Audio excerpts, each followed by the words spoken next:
Injuste aujourd'hui. Dieu est injuste. S'il y aurait un Dieu, il n'aurait pas tant de malheur, tant de souffrance sur la terre. Vous savez que l'homme, dès qu'il se met bêtement dans une mauvaise situation, on accuse Dieu. Mais moi, je veux dire le contraire. Et je suis là pour défendre mon Dieu. Vous savez ce qui se passe dans le monde, ce n'est pas la faute de Dieu. On accuse Dieu. Et croyez-moi que l'homme essaye à s'en sortir de cette façon-là. Il y a trop de souffrance, trop de chagrin, trop de méchanceté. Il y a des guerres sur la terre. Et comme je vous ai dit, Dieu ne peut pas vous laisser dans l'ignorance. Et ce soir, avec l'aide de Dieu, je vais vous dire de quelle façon que le péché est rentré dans le monde. Et pourquoi que l'homme est atteint de cette souffrance. Bien pourquoi et comment. Je vais vous dire une seule chose. Vous savez, comme Dieu a créé l'homme, il ne l'a pas créé aussi mauvais qu'il est maintenant. Comme Dieu a créé l'homme, la Bible dit qu'il l'avait créé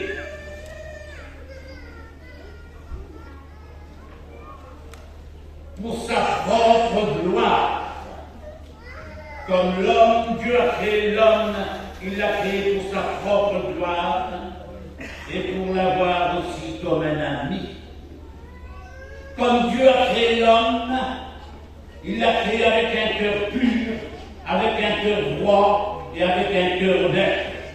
Lorsque Dieu a créé, il a créé comme tout ce que Dieu est bon et parfait. Dieu a créé l'homme pour sa propre gloire à lui et pour l'avoir comme un ami. Et regardez de quelle façon Dieu a fait les choses. Il les a fait merveilleux.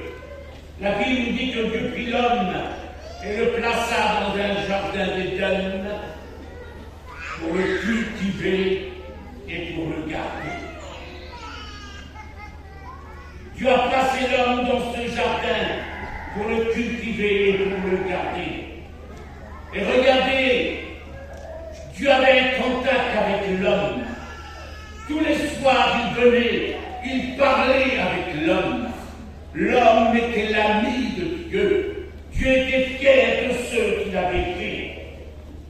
Et vous savez, comme Dieu a placé cet homme dans ce jardin d'Éden, il avait placé aussi un arbre de la connaissance du bien et du mal. Si Dieu avait placé cet arbre-là, c'était pour qu'un jour l'homme puisse en manger selon son ordre à lui. Il n'avait pas placé cet arbre pour que l'homme tombe dans le malheur. Non, Dieu avait un plan pour l'homme. Et regardez comment les choses se sont déroulées. La Bible nous dit que l'homme, Dieu ne peut pas le laisser dans l'ignorance.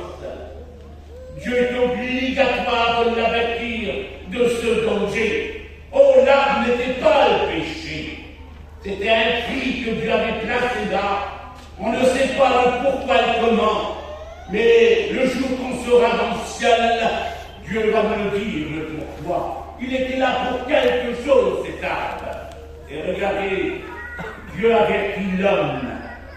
Et regardez l'avertissement que Dieu lui donne.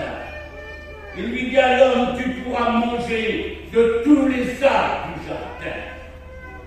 Tu pourras te rassasier tant que tu voudras, car tous les mois il y avait un fil qui poussait dans ce jardin. Et l'Éternel lui dit, regarde, tu pourras manger de tous ces arbres, mais tu vois cet arbre-là, tu n'en mangeras pas, même pas épouché de peur que tu mourras. Car le jour où tu en manges, tu vas mourir. Si tu avais pris l'homme, parce que l'homme avait reçu la connaissance du bien et du mal, parce que l'homme pouvait choisir entre le bien et le mal, car son intelligence le rendait responsable de tous les hommes. L'homme avait reçu cette bonne intelligence. Il connaissait, il savait qu'il n'avait pas le droit d'y toucher, car son intelligence le rendait responsable. Mais vous savez, nous avons un ennemi redoutable qui s'appelle Satan. Vous savez que Satan, il haït Dieu, il haït tous les hommes. Il haït Dieu, il haït tous les hommes. Vous savez que Satan était dans le ciel. C'était le plus bel ange de Dieu, il gouvernait le ciel. Et un jour, il a voulu monter au-dessus de Dieu. Il a voulu prendre la place de Dieu. Et la Bible nous dit qu'il n'a pas pu le faire, car il l'a précipité sur la terre. Mais dès que l'homme a créé l'homme, dès que Dieu a créé l'homme, Satan a voulu s'en emparer. Mais regardez comment il est rusé. Satan est rusé, il haït Dieu, il haït les hommes. Parce que pour Satan, il n'y a plus de rachat. C'est fini pour lui. Alors, comme Dieu a créé l'homme, Satan a voulu s'en emparer. Regardez de quelle façon il va se prendre. Vous savez que Satan, il a 6 000 ans avant nous. Croyez-moi qu'il est rusé. Il sait comment faire pour séduire les hommes. Et il pousse les hommes à pécher dans la misère et dans la catastrophe. Et vous savez, dès que l'homme a péché, Satan fait croire à l'homme, c'est à cause de Dieu qui part dans la misère. C'est un menteur et c'est le père du mensonge. Et regardez de quelle façon il a agi. Vous savez, comme Dieu a créé l'homme, il l'avait placé dans ce jardin. Dieu discutait avec l'homme. L'homme était l'ami de Dieu, quel ami merveilleux. Et un jour, l'homme était seul. Dieu a vu que l'homme était seul. Il a dit, il n'est pas bon que l'homme soit seul. Il lui a fait une compagne merveilleuse. Et comme cette femme était là, Adam a dû prendre sa compagne. Il a parcouru le jardin avec elle. Et il lui a dit, tu vois chérie, tu peux prendre de tous ces fruits. Tu peux prendre, te manger, te rassasier de tous ces fruits. Il lui a dit, tu vois chérie, cette arbre-là qui est au milieu du jardin. Je t'interdis d'y toucher, parce que Dieu m'a donné l'ordre à moi. Il m'a dit, je n'ai pas le droit d'y toucher, même pour manger, sans sa permission. Car le jour où on désobéit, on va mourir. La femme était consciente. Elle connaissait le danger. Elle savait le danger. Elle était consciente du mal. Et regardez comment Satan s'y prend. Croyez-moi qu'il est rusé aujourd'hui. Il essaie par tous les moyens d'empêcher les hommes à croire en Dieu. C'est son but, c'est son travail. Et regardez de quelle façon qu'il a été, qu'il a fait. Oh, il n'a pas été trouvé Monsieur Adam pour lui poser la question. Non, il va trouver Madame Ève. Il va la trouver. Et regardez ce qu'il lui dit. Il est tellement rusé. Regardez la question qu'il lui pose. Il lui dit à la femme, est-ce que réellement Dieu vous interdit de manger de tous les arbres du jardin? Pourquoi il lui dit cette chose? Vous savez qu'il est rusé. Il trompe les hommes aujourd'hui. Il a trompé Madame Ève. Est-ce que réellement Dieu vous interdit de manger de tous les arbres du jardin? Mais elle ne voit pas le danger. Pourquoi il lui pose la question? Parce que Satan ne sait pas où l'arbre se trouve. Il y a Dieu seul le sait. La femme et l'homme qui le sait. Satan ne sait pas. Vous savez que Satan est limité. Il ne sait pas tout. Et regardez la femme tombe dans son piège. Quand il lui pose la question, il attend qu'elle réponde. Il veut qu'elle réponde. Alors elle peut dire, ah non, attends une minute. Je vais trouver mon mari, va me poser la question et lui va me répondre non. Elle tombe dans son piège. Il y a combien d'hommes et de femmes aujourd'hui qui ont tombé dans le piège de Satan et qui te croient que s'ils souffrent, c'est à cause de Dieu. Et on n'a qu'une Dieu aujourd'hui. La femme tombe dans son piège, elle lui dit ah non, on peut manger de tous les arbres du jardin, mais de l'arbre qui est au milieu du jardin. Elle donne l'endroit exact. L'endroit exact. L'Éternel Dieu nous a dit de ne pas y toucher. même pas manger de peur que nous mourrons. Elle était consciente du danger. Elle connaissait la gravité elle-même. Elle donne la sentence. Si on en mange, on va mourir. Regardez comment Satan est dosé, comment il s'y prend aujourd'hui, et beaucoup d'hommes tombent dans son piège.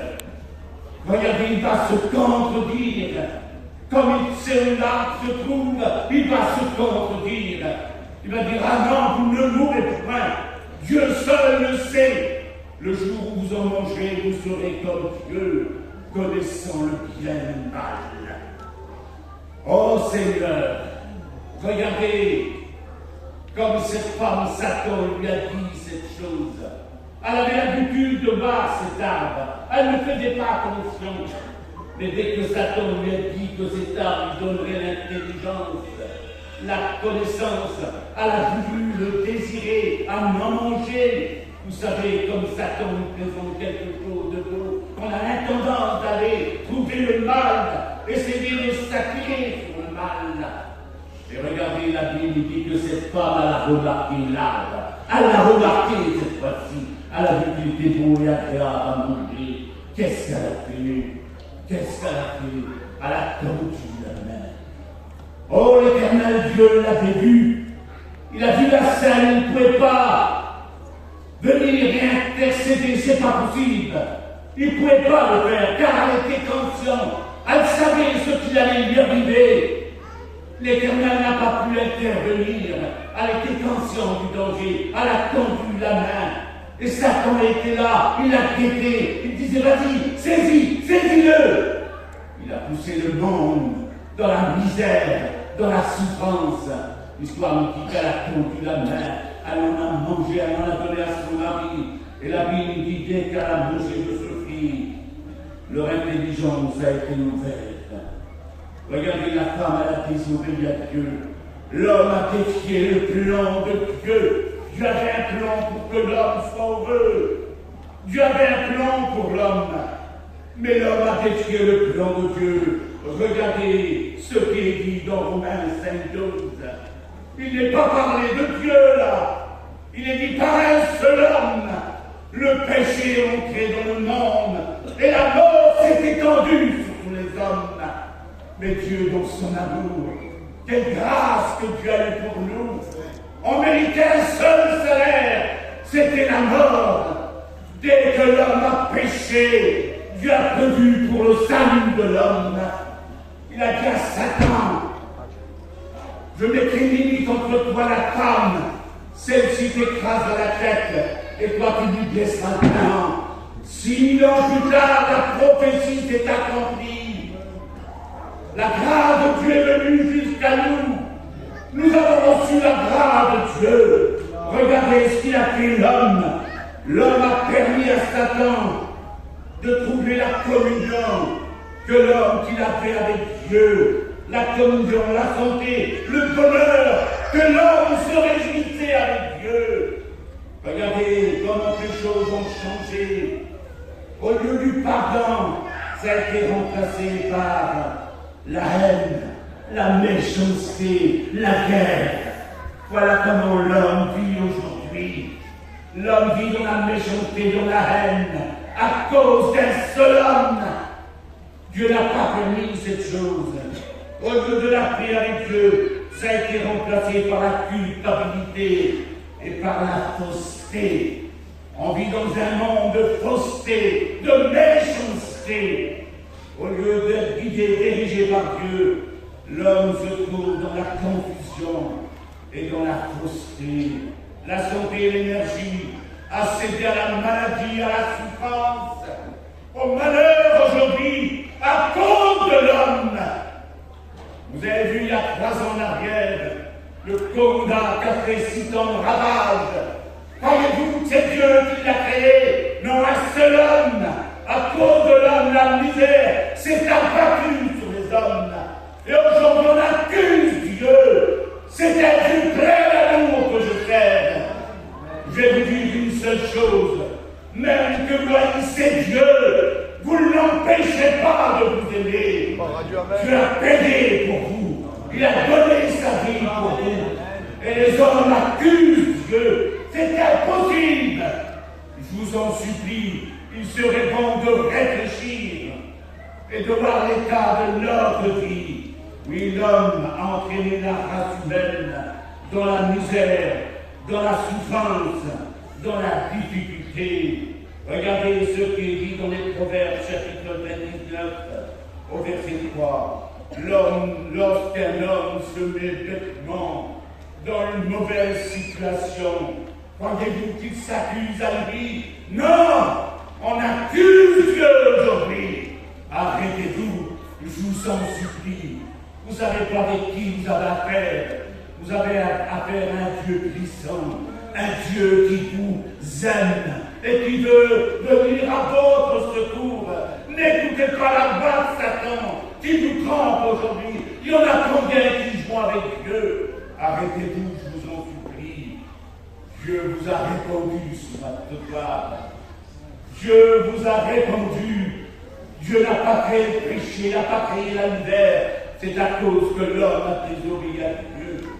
Regardez la deuxième question que l'homme se pose. Regardez ce qu'il dit en lui-même. J'ai encore beaucoup d'années devant moi. Pourquoi je pencherais à l'évangile?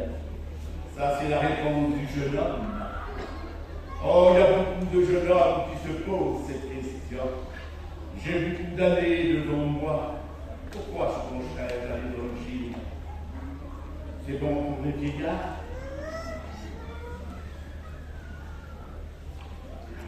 C'est bon pour celui qui est malade? C'est bon pour celui qui est dans la misère? Mais moi, je suis un homme bien. Je suis en bonne santé. J'ai toute l'avenir devant moi. Je n'ai pas le temps de penser à l'évangile. Regardez, Dieu ne veut pas te laisser dans l'ignorance. Il est obligatoire de te répandre ce soir. Regardez ce que Dieu dit au jeune homme. C'est dans Ecclésiaste chapitre 12 au verset 1. Jeune homme, réjouis-toi de ta jeunesse. Livre ton cœur à la joie pendant les jours de ta jeunesse. Vous avez vu mes petits deux tout à l'heure, ils nous ont rendu témoignage. Ils étaient entraînés dans la misère, dans la drogue, dans le désespoir. Voilà la jeunesse d'aujourd'hui croit trouver le bonheur dans la drogue, dans l'alcool. Ils étaient malheureux, c'est une violence souffert atroce. Aucune parole humaine ne pouvait consoler leur cœur. Ils en souffraient, ils pleuraient le soir. Mais une seule personne qui est venue, c'était Jésus qui a consolé leur cœur. Il est capable de le faire pour toi. Tu te crois jeune, tu te crois en bonne santé, j'ai toute l'avenir devant moi. Dieu ne t'empêche pas de te réjouir. Dieu n'empêche pas le jeune homme de se réjouir. Vous savez, moi qui vous parle, j'ai connu l'évangile à l'âge de 7-8 ans. J'aimais le Seigneur, j'allais dans les réunions à Paris chez Nicole. J'aimais les choses de Dieu à l'âge de 14 ans. J'ai donné ma vie à Dieu. Je vous dis de la part de Dieu, à 15 ans, je me tais pour servir Dieu. Croyez-vous que j'ai l'air d'un homme malheureux? Non, je suis l'homme le plus heureux de la terre. Pourtant la vie m'a déçu, le monde m'a déçu, mais une seule personne m'a jamais déçu, c'est Jésus. C'est un ami merveilleux, et c'est ami ce soir. Je veux te le faire connaître, parce qu'il t'aime. Je t'en supplie, le monde te trompe, Satan te trompe, mais Dieu ne te trompe pas. Les hommes se trompent en eux-mêmes, mais Dieu n'est pas là pour vous tromper. Il est là, il vous aime, il est plein d'amour. Dieu ne t'empêche pas de te réjouir. Non, mais je veux pas que le jeune homme se réjouisse dans l'alcool, dans la drogue, dans le péché. Non! Non, Dieu veut ton bien ce soir. Tout dépend de toi, parce que Jésus t'aime ce soir. Tu es jeune, Jésus t'aime. Tu ne vas pas gâcher ta vie avec Dieu, tu vas la gagner. Avec Dieu, t'as tout à gagner. Avec le monde, t'as tout à perdre. Regardez ce que dit le jeune homme. Regardez ce que Jésus te dit à toi ce soir. Cela se trouve dans Ecclésiaste chapitre 12 au verset 1. Mais souviens-toi, Seigneur, souviens-toi de ton Créateur. Pendant que tu es malade, pendant que tu es violent, souviens-toi de ton Créateur pendant les jours de ta jeunesse. Je vous en supplie, les jeunes, c'est la plus belle chose au monde de consacrer votre vie à Dieu. Le monde nous déçoit, mais Dieu, c'est un Dieu plein d'amour ce soir. Il est là pour vous aider, il est là pour vous tendre la main. Je vous en supplie, arrêtez-vous de jouer avec Dieu. Vous connaissez la vérité. Le Dieu que je sers est un Dieu plein d'amour. Oh, le jeune homme se dit, j'ai beaucoup d'années devant moi, Bertinin. Je le tends. Dieu te répond ce soir. Regardez ce que Dieu te dit dans le Proverbe chapitre 12 au verset 1. Regardez. Ne te glorifie pas du jour de lendemain, car tu ne sais pas ce qu'un jour peut t'enfanter. Mes amis, vous n'avez pas vu la vie qu'on mène aujourd'hui. On a des téléphones, dès que le téléphone sonne, on a une mauvaise nouvelle. T'as vu la tête? Il est mort d'une crise cardiaque. C'est pas possible. Un jeune en bonne santé. Il y a des nouvelles tous les jours. Des mauvaises nouvelles. Ça se propage. Regardons la réalité en face aujourd'hui. Ouvrons nos yeux. Le monde vit dans l'angoisse, dans le tourment. Oui, mes amis, on n'écoute que des mauvaises nouvelles. Ne te glorifie pas du jour de lendemain, car tu ne sais pas ce qu'un jour peut t'enfanter. Oh, je ne veux pas vous faire peur, mes amis, mais je vous avertis ce soir. Je suis le messager du Dieu vivant. Je suis obligatoire de vous avertir. Je veux vous mettre en face de la réalité de la vie. Soyez avec vous-même et avec Dieu ce soir.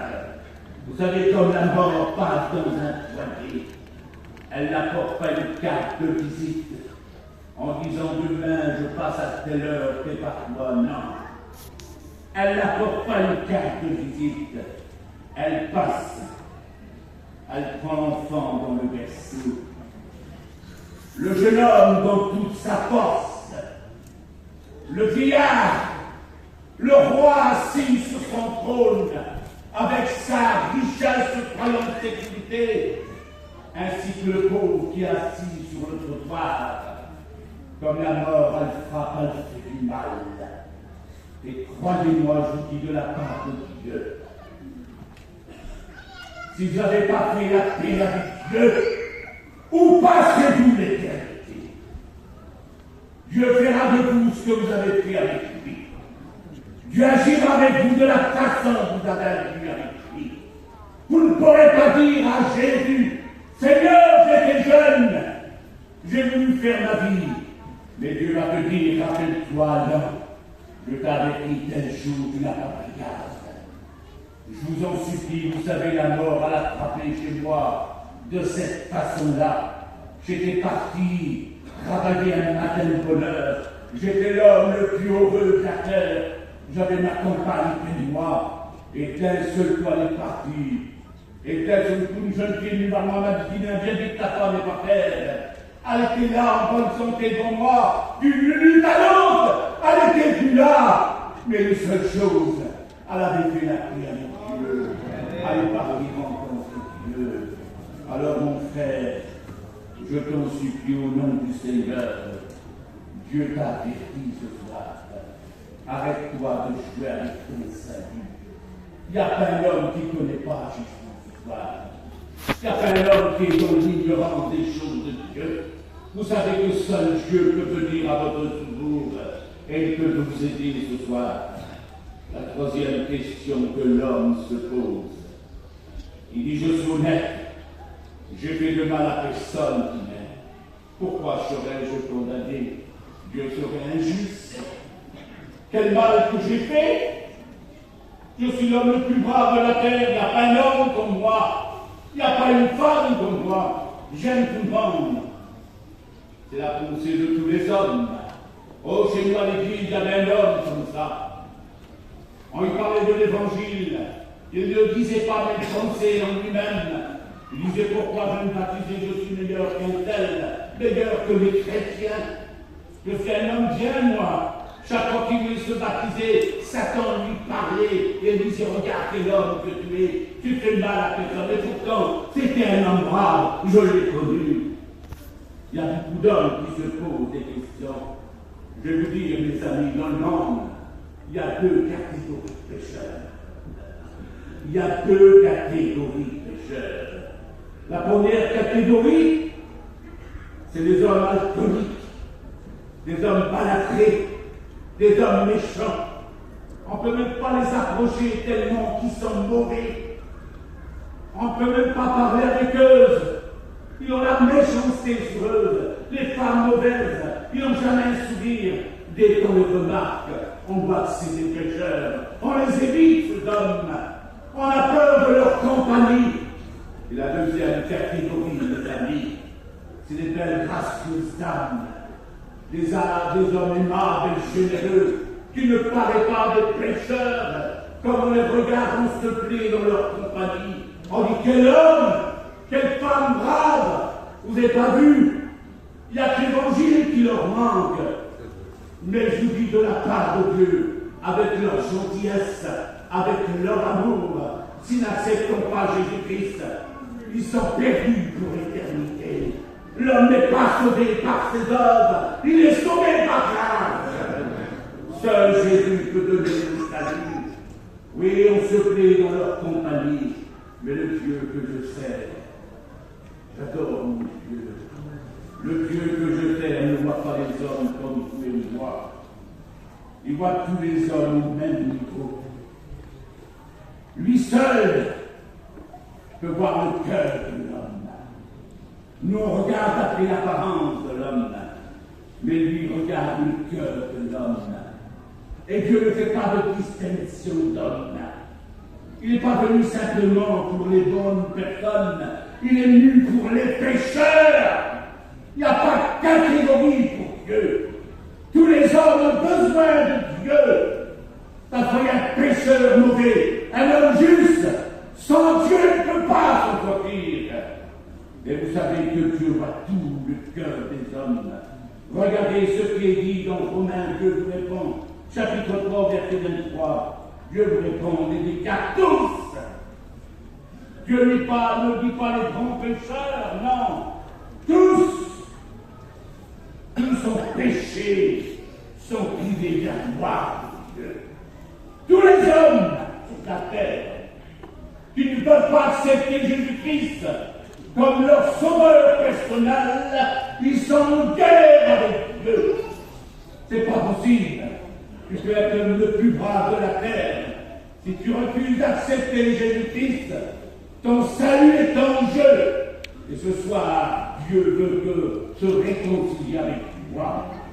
Il n'apprécie pas même un seul. Nul ne cherche Dieu. Ils sont tous égarés, dit la Bible. De Romains 13, 10. Il n'y a aucun qui fasse le bien, pas même un seul sur la terre. Oh, dans Romains 3, 23, car il dit le salaire du péché, c'est la mort. Sans Dieu, vous ne pourrez jamais vous en sortir. Seul Dieu vous donne la grâce.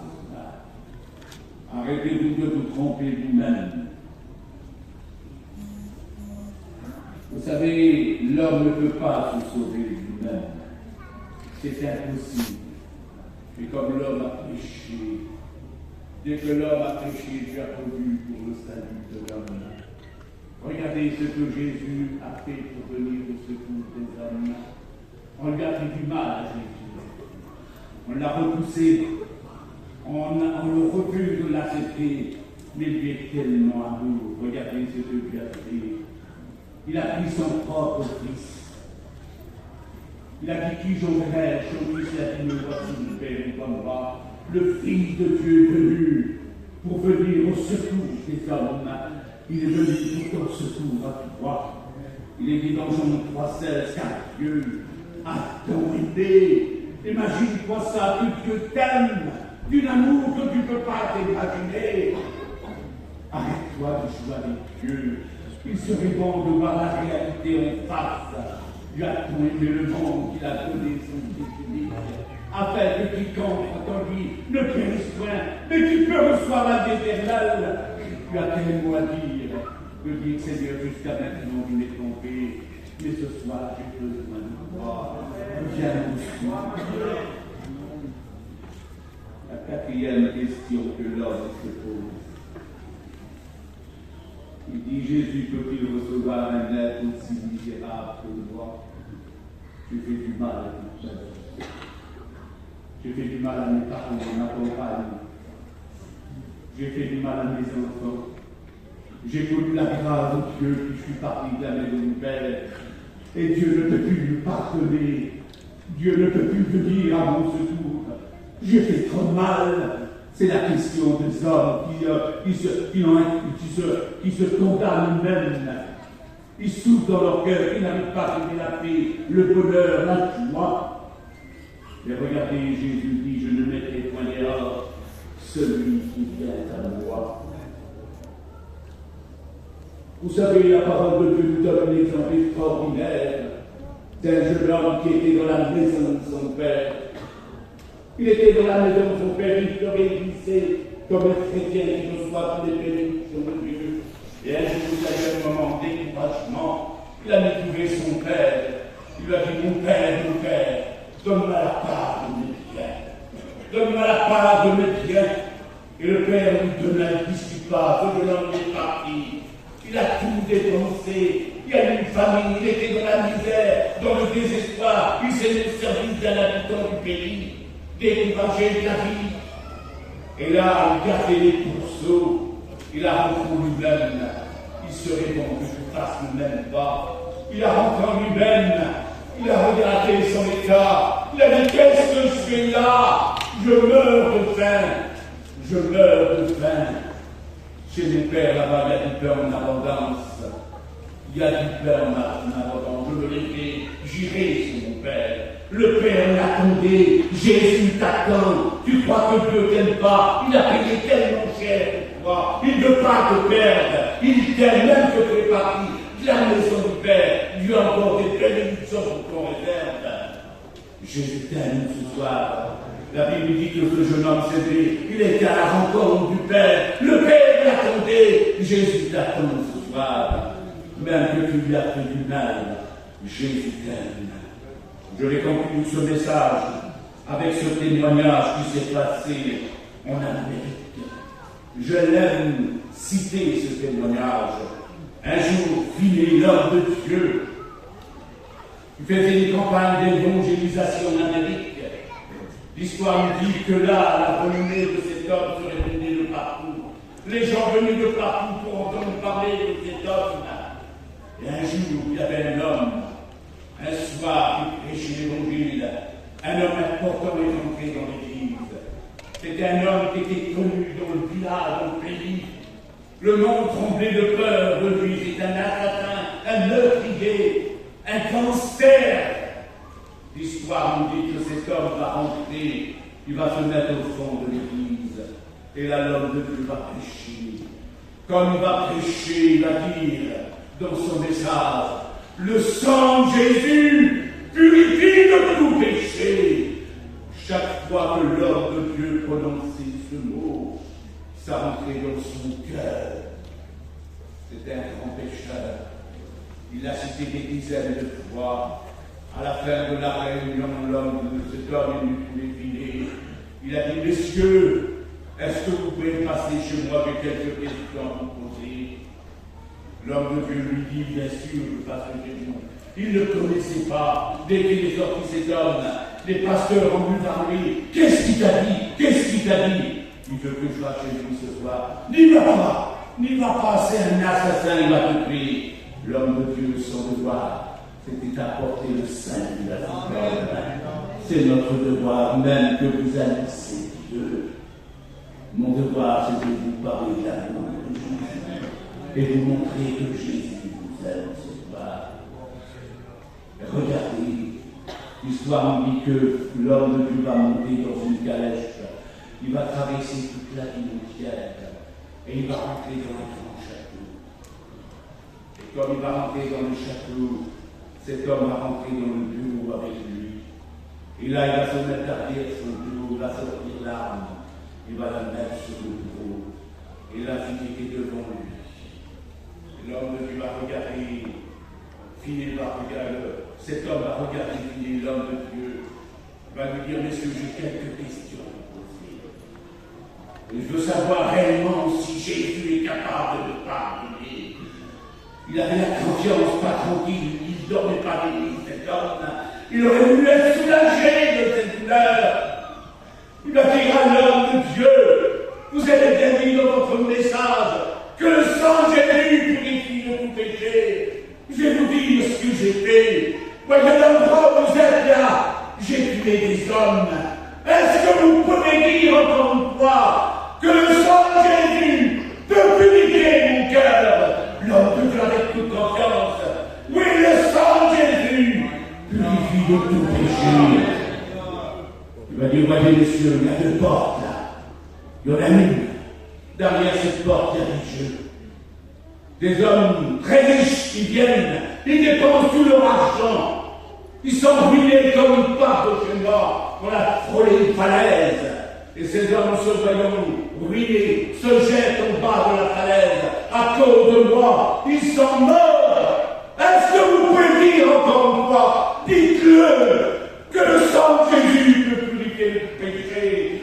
L'homme de Dieu va lui dire, oui, le sang de Jésus purifie de tout péché. Il n'y a aucun péché que Dieu ne peut pas pardonner. Même ton péché est dur pour toi. Dieu est capable de te pardonner. Il va lui dire, voyez messieurs, derrière la porte, je vends l'alcool. Je vends l'alcool.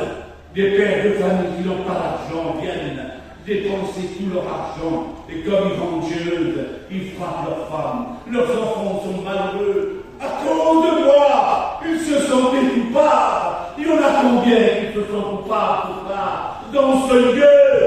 Mais je vais vous dire ce soir, il y a quelqu'un qui peut soulager votre cœur. C'est le sang de Jésus.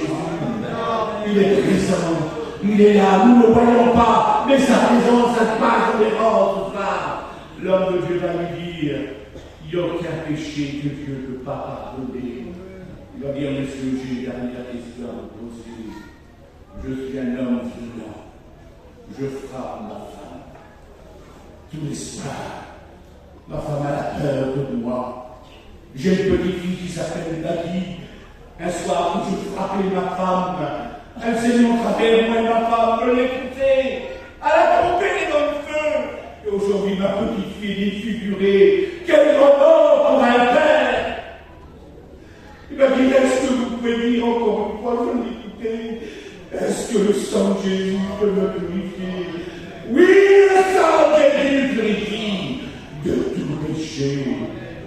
L'histoire nous dit que cet homme est parti. Et là, cette nuit-là, une lumière était tirée dans une fenêtre, dans une chambre d'une entière. Le matin de bonheur, la mère de la petite fille va lui dire, va trembler de peur, de prendre encore des coups.